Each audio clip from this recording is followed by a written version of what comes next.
এবার বাহরাইনের মুহাররাক গভর্নরেটের একটি গুরুত্বপূর্ণ জ্বালানি স্টোরেজ ট্যাঙ্ক লক্ষ্য করে সরাসরি হামলা চালানো হয়েছে। এই হামলার পেছনে ইরানকে দায়ী করেছে বাহরাইন কর্তৃপক্ষ।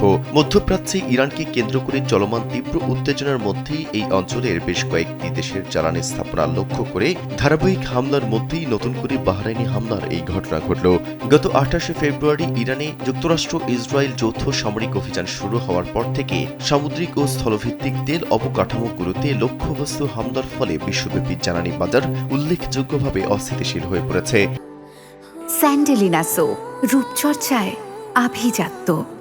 এই সংঘাত বৈশ্বিক জ্বালানি সরবরাহের নিরাপত্তা নিয়ে গভীর উদ্বেগ তৈরি করেছে। আন্তর্জাতিক বিশ্লেষকরা মনে করছেন, বিশ্ব অর্থনীতিতে তেল খাতের অত্যন্ত গুরুত্বপূর্ণ ভূরাজনৈতিক ভূমিকার কারণে জ্বালানি অবকাঠামোকে লক্ষ্যবস্তু করা আঞ্চলিক সংঘাতের ক্ষেত্রে একটি শক্তিশালী হাতিয়ার হিসেবে কাজ করতে পারে।